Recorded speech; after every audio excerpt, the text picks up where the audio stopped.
I'm Kathy Maxwell. I'm Nathan Maxwell, And welcome to the Good Faith Bible Study Podcast, where we'll offer a few additional insights about the Bible study lessons from Good Faith Magazine. Get the magazine and learn more at goodfaithmedia.org.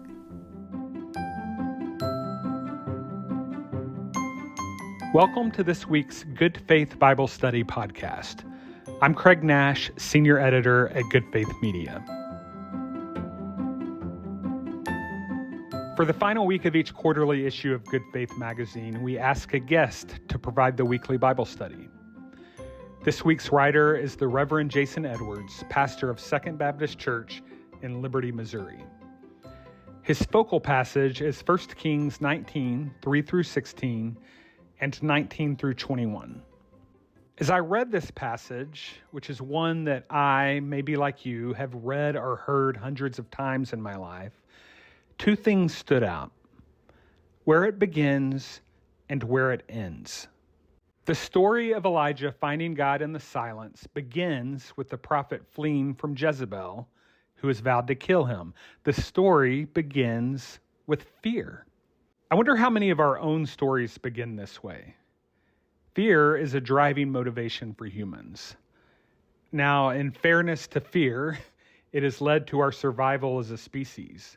One of the reasons we are still here as a species is because those ancient humans who had a penchant for looking over their backs for predators passed down that sense of fear to their offspring. And those who didn't, well, didn't. And as a somewhat unrelated side note, I'm reminded of how much marketing is based on fear. One interesting practice for you or your small group to do this week would be to make a physical or a mental note every time you see an advertisement or a news story or just a random message floating around that has fear as its core message.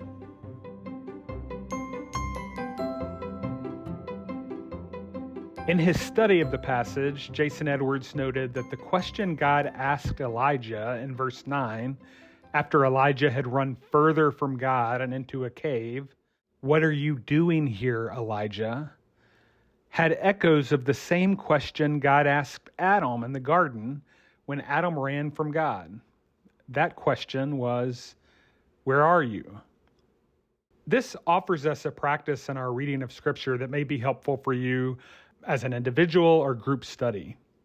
Notice in Scripture when a story begins in fear, leads to a character running, and then God reaching out with a question. These questions God asks are gentle encouragements for us to slow down, take stock of the situation, and listen for God. The heart of this passage is in its famous progression of events. There was wind, God was not in the wind. There was an earthquake, God was not in the earthquake. But there was silence, and that's where God was. In his study, Jason introduced the spiritual practice of centering prayer, which seems almost designed to be a practice that emulates this story in 1 King. It recognizes that while we may not be literally running for our lives, although there may be those among us who are, our attempts to hear God in the chaos and noise are so often futile. Contemplative prayer is called a spiritual practice because it takes practice. The story that began in fear ended in purpose, with Elijah finding his successor. But it's altogether possible that Elijah would have been running further into the wilderness had he not stopped, listened, and heard the voice of God in the silence.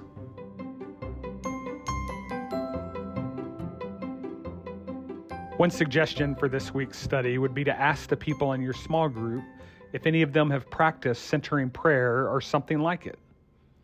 If they have, ask them to share their journey. If they haven't but have heard of it, ask them what's stopping them from practicing it and if they would consider trying it in the coming week. Lastly, you should have already received your copies of the October-December issue of Good Faith Magazine. Hopefully, you've noticed the article where I write about the changes coming to Good Faith Bible Studies in 2026. We are so thankful for the Maxwells and their leadership in writing our curriculum this year. They have brought warmth and a theological depth to the task. They've meant so much to so many. They have been a vital bridge for us to the future, and we cannot thank them enough. After the October-December 2025 issue, we will be moving to a model that utilizes a team of writers. You'll see the scope and sequence for 2026 in this coming issue of the magazine, which includes the writers for the first quarter of Bible studies. In addition, this podcast will be revamped with a more conversational format. Be on the lookout in the coming weeks at goodfaithmedia.org for news related to this. The Maxwells will return next week with a new installment of Good Faith Bible Studies podcast. Until then, I hope you can find space for stillness and silence to hear the voice of God in your lives. Thank you.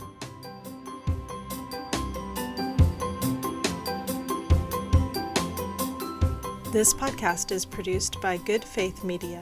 Learn more at goodfaithmedia.org. There, you can find a wealth of additional resources, including the 12-volume Nurturing Faith commentary by longtime lesson writer Tony Cartledge. It covers every text for every Sunday in the 3-year cycle of the Revised Common Lectionary. Our podcast music comes from Pond 5. Check out the show notes for more information, including a transcript and a few other tips for studying Scripture.